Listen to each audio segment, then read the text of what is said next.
Our hearts beat to the city streets. We began to feel the fire. Hello বন্ধুরা, good morning. আমি lima. কেমন আছো তোমরা সবাই? আশা করছি তোমরা সবাই খুব ভালো আছো, সুস্থ আছো। আমরাও ভালো আছি, সুস্থ আছি। নতুন একটা সকালে নতুন একটা ব্লগে তোমাদের সকলকে স্বাগত জানাই। ঘড়িতে এখন বাজে প্রায় 5:30টার কাছাকাছি। ঘুম থেকে তো এই কিছুক্ষণে হলো উঠলাম, আর দেখো এত সকালেও বাইরে কি পরিমাণ রোদ দেখতে পাচ্ছ বন্ধুরা।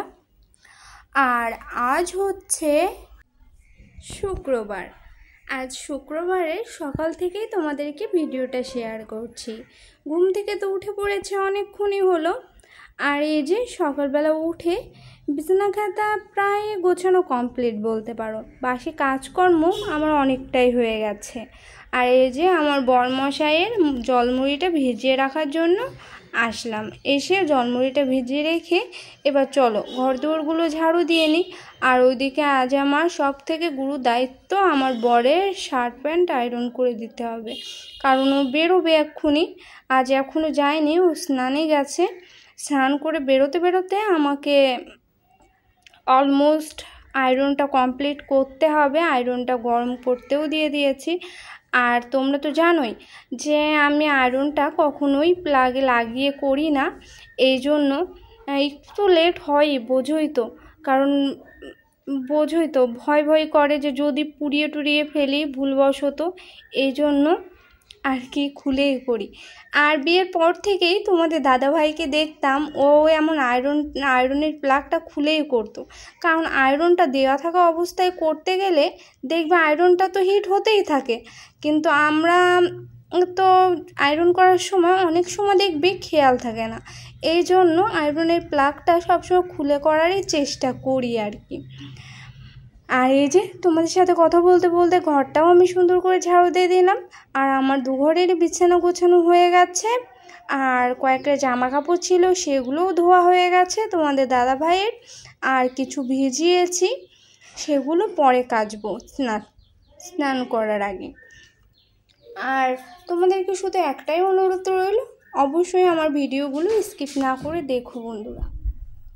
আশা করছি তোমাদের ভালো লাগবে। আর এই যে বিছানাটা একটু এলোমেলো হয়েছিল, তোমাদের দাদাভাই বসেছিল যে, এই জন্য আর একটু ঝাড়ু দিয়ে নিলাম। ঝাড়ু দিয়ে মানে একটু টান টান করে রাখলাম।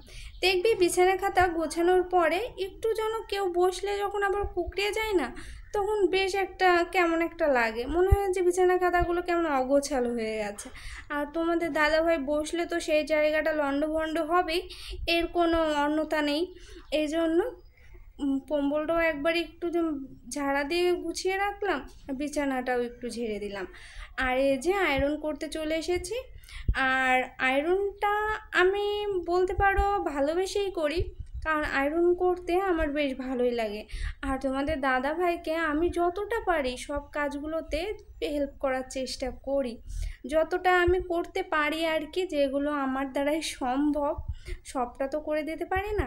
যেমন ধরো জামা প্যান্টগুলো আয়রন করে রেডি করে দিই, হেলমেটটা মুছে দিই, নিচে অবধি গাড়িটা যে স্টার্ট দিয়ে দিই, আর জামা কাপড়গুলো ধুয়ে দিই। ওই বলতে পারো সবই করে দিই। ও শুধু বাকি কাজগুলো, ওর যে কাজগুলো আছে সেগুলো ও করে নেয়, এটাই। আর এই না যে আমাকে বাধ্য করে যে করে দিতেই হবে কিংবা করে দাও, কখনোই বলে না। আমি নিজে থেকেই করি, এই জন্যে আরও বেশি রাগারাগি করে, কিন্তু কি করবো বলো, আমি তো ভালোবেসে করি, আমার বেশ ভালোই লাগে, তাই না বলো বন্ধুরা? আমরা দেখবে বাড়ির বউরা কখনো যেন কাজ ছাড়া বসে থাকতে পারি না, এমন একটা অবস্থা। আর যখন বাড়িতে ছিলাম তখন যেন হাজার বলেও মা কাজ করাতে পারতো না, হাজার বললেও দেখা যাচ্ছে 10 বার বলেছে তারপর উঠে সেই কাজটা করে দিয়েছি। কিন্তু এখন দেখো নিজের ভিতরেই একটা দায়িত্ববোধ এসে গেছে, যে ভিতরে ভিতরে জানছি যে নিজের সংসার নিজে না করলে আর কেউ করেও দেবে না, নিজের জলটা নিজেকে এগিয়ে খেতে হবে, এই ভেবেই সংসারটা নিজের হাতে যতটা পারি আগলে রাখার চেষ্টা করি, গুছিয়ে রাখার চেষ্টা করি বলতে পারো। আর এই যে ঘরটাও ঝাড়ু দিয়ে নিচ্ছি, আর ঘরটা ঝাড়ু দেওয়া হয়নি গো, এই জন্য ঘরটা ঝাড়ু দিয়ে নিচ্ছি। সকালে একবার দিয়েছিলাম তোমাদের দাদাভাই বেরিয়ে যাওয়ার আগে, আর ও বেরিয়ে যাওয়ার পরে আর একবার ঝাড়ু দিয়ে দিলাম। আর বাকি কাজকর্মগুলো একে একে সেরে নেব, কারণ স্নান করতে যাব। আর সকালে উঠে জলটাও খাইনি, এর জন্য জলটাও খেয়ে নিলাম একটু। আর সকালে তোমাদের দাদাভাইয়ের চাপে পড়ে এক দু ঢোক জল খেয়েছিলাম বাধ্য হয়ে, কারণ সকালে উঠে এমন জোরে বকা দিয়েছে যে না খেয়ে আমার উপায় ছিল না গো। ব্রাশ না করেই শুধু জলটা কুলি করেই খেয়ে নিয়েছিলাম, কারণ একটা বদ অভ্যেস হয়ে গেছে, ব্রাশ না করে জলটা একদমই খেতে পারি না গো, আমার জন্য কেমন কেমন লাগে ভেতরে ভেতরে, এই জন্য। আর এই যে সকালের বাসনগুলোও মেজে নিলাম, মেজে নিয়ে আমি বাকি কাজকর্মগুলো করব বলতে ঘরটা মুছবো, মুছে আমি সোজা স্নানে যাব। আর স্নান করে এসে দুপুরের রান্না তো আছেই, তোমরা সেটা জানোই। আর চলো পরে দেখা হচ্ছে।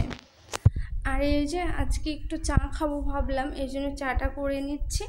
চাটা করতে দিয়ে এসেছি আর চিনিটা নিয়ে নিলাম। আর একটা সত্যি কথা কি জানো বন্ধুরা, জীবন মানে হেরে গিয়েও থেমে থাকা নয়। জীবনের খারাপ পরিস্থিতিগুলো, খারাপ অভিজ্ঞতাগুলোকে মেনে নিয়ে যতটা তুমি সামনের দিকে এগিয়ে যেতে পারবে, ততটাই তুমি সফল হতে পারবে। আমাদের জীবনে যেমন খারাপ অভিজ্ঞতা আছে, তেমন ভালো অভিজ্ঞতাগুলোও থাকবে। তেমনভাবে খারাপ অভিজ্ঞতাগুলোকে আরও বেশি করে মনে রেখে সেগুলোকে এড়িয়ে চলা নয়, সেগুলোকে সঙ্গে নিয়েই আমাদেরকে এগিয়ে যেতে হবে সামনের দিকে। আর এই যে তোমাদের সাথে কথা বলতে বলতে আমার তো চাও হয়ে গেছে, চাটা খেয়ে নিলাম। খেয়ে নিয়ে বেশ কিছুক্ষণ পর 1-2 ঘন্টা পর আসলাম। তোমাদের দাদাভাইয়ের জামা কাপড়গুলো ভিজিয়েছিলাম, সেগুলো কেচে দিয়েছে এর ভিতরে। তোমাদের দাদাভাই এসেছিলো সকালে খেতে, সকালের খাওয়া দাওয়া করেছি করে। আর এই যে দুপুরে রান্না করতে আসলাম। আর আজ দুপুরে তেমন কিছুই রান্না করব না। সকালে মোটামুটি করেছিলাম আলু পটলের তরকারি করেছিলাম, উচ্ছে ভাজা করেছিলাম, আর ডিম ভেজেছিলাম। এই জন্য দুপুরে আর তেমন কিছু করব না। দুপুরে এই যে পটল ভাজা করছি, একটু ডাল রান্না করব পাতলা করে, আর রান্না করব আলু সেদ্ধ দেওয়া আছে ভাতের মধ্যে, আর তার সাথে ডিম ভাজা তো আছেই। ডিম ভাজা চলবে না, ভাজা ছাড়া আমার বরের আবার চলবে না, এই জন্য ডিম ভাজা তো আছেই। আর এই যে ডালটাও ফোড়ন দিয়ে নিলাম। আর অনেক দিন পরে ডাল রান্নাটা তোমাদের সাথে শেয়ার করলাম। আজকের ভিডিওটা তোমাদের কেমন লাগলো না লাগলো সেটা অবশ্যই কমেন্টে জানাতে ভুলো না। চলো, ডালটা ফুটে গেছে, ডালটা নামিয়ে খাওয়া দাওয়াটা সেরে নিই। তোমাদের দাদাভাইও এইমাত্রই বাড়িতে ঢুকলো, ফ্রেশ হচ্ছে। এই যে বন্ধুরা, গুড ইভিনিং। আমি চলে আসলাম একদম সন্ধ্যের সময়, স্নান করে চলে এসেছি সন্ধ্যে দেবো বলে। আর এই যে স্নান করে এসে আগে সুন্দর করে চুলটা বেঁধে নিলাম, উঁচু করে বেঁধে নিয়ে সিঁদুরটা পরে নিচ্ছি। আর আজকের ভিডিওটা সন্ধ্যের বেলায় শেষ করছি। তোমাদের আজকের ভিডিওটা কেমন লাগলো না লাগলো সেটা কমেন্টে জানিও। আর দেখা হচ্ছে আরও একটু নতুন ভিডিওতে। ততক্ষণ সুস্থ থেকো, ভালো থেকো, আর আমায় মনে রেখো। টাটা বন্ধুরা।